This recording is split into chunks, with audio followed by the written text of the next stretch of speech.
ഒരു ദിവസം ബുദ്ധനും തൻ്റെ ശിഷ്യനും കാട്ടിലൂടെ യാത്ര ചെയ്യുകയായിരുന്നു. ആശ്രമത്തിലേക്കുള്ള യാത്രയായിരുന്നു അത്. പല പല കാര്യങ്ങളും സംസാരിച്ചുകൊണ്ടായിരുന്നു അവരുടെ യാത്ര.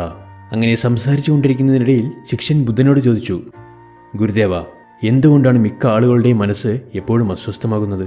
കുറച്ചു പേർക്ക് മാത്രമേ ശാന്തമായ മനസ്സുണ്ടാവുകയുള്ളൂ. മനസ്സിനെ നിശ്ചലമാക്കാൻ ഒരാൾക്ക് എന്തെങ്കിലും ചെയ്യാൻ കഴിയുമോ? ബുദ്ധൻ ശിഷ്യനെ നോക്കി ഒന്ന് പുഞ്ചിരിച്ചു.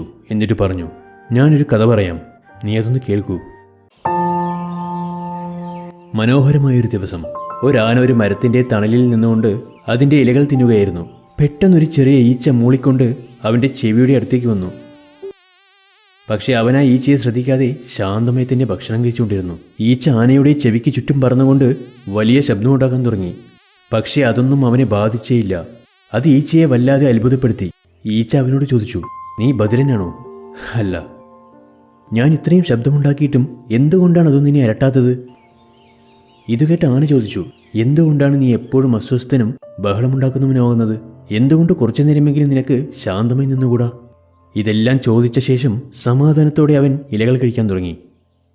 ഈച്ച പറഞ്ഞു, ഞാൻ ഓരോന്ന് കാണുമ്പോഴും കേൾക്കുമ്പോഴും അനുഭവിക്കുമ്പോഴും എൻ്റെ ശ്രദ്ധ അതിലേക്ക് ആകർഷിക്കുന്നു. അതിനാൽ എനിക്ക് ചുറ്റും നടക്കുന്ന ശബ്ദങ്ങളും ചലനങ്ങളും എൻ്റെ സ്വഭാവത്തെ ബാധിക്കുന്നു. ശരി, എന്താണ് നിന്റെ രഹസ്യം? നിനക്ക് എങ്ങനെ ശാന്തമായും നിശ്ചലമായും ഇങ്ങനെ തുടരാൻ സാധിക്കുന്നു? ആന ഭക്ഷണം കഴിക്കുന്നത് നിർത്തി ഈച്ചയോട് പറഞ്ഞു, എൻ്റെ പഞ്ചേന്ദ്രങ്ങൾ എൻ്റെ സമാധാനത്തിന് ഭംഗം വരുത്തുന്നില്ല. കാരണം അവ എൻ്റെ ശ്രദ്ധയെ നിയന്ത്രിക്കുന്നില്ല. എൻ്റെ മനസ്സിനെയും ചിന്തകളെയും നിയന്ത്രിക്കുന്നത് ഞാൻ തന്നെയാണ്.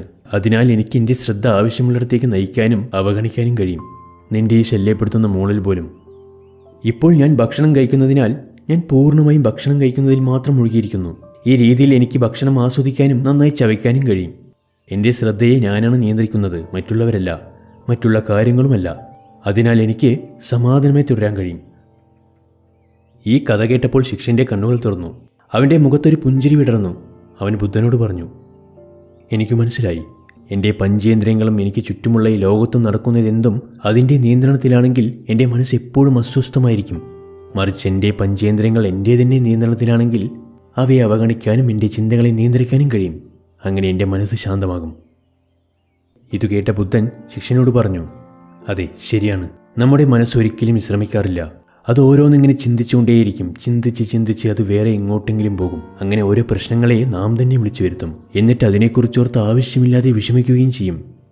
ഓർക്കുക, ഇതൊക്കെ നമ്മൾ സൃഷ്ടിക്കുന്ന വെറും ശീലങ്ങൾ മാത്രമാണ്. നമ്മൾ ജീവിക്കുന്നത് വളരെ കുറച്ചു കാലങ്ങൾ മാത്രമായിരിക്കും. അനാവശ്യമായ കാര്യങ്ങളിൽ ശ്രദ്ധ കേന്ദ്രീകരിച്ച് എന്തിന് നമ്മുടെ വിലപ്പെട്ട സമയവും സന്തോഷവും കളയണം? അതിനാൽ നമ്മുടെ ശ്രദ്ധയെ നമ്മുടെ തന്നെ നിയന്ത്രണത്തിൽ കൊണ്ടുവരാൻ ശ്രമിക്കുക. അപ്പോൾ മനസ്സ് അസ്വസ്ഥമാകില്ല. അങ്ങനെ അവർ ആശ്രമത്തിലെത്തിച്ചേർന്നു.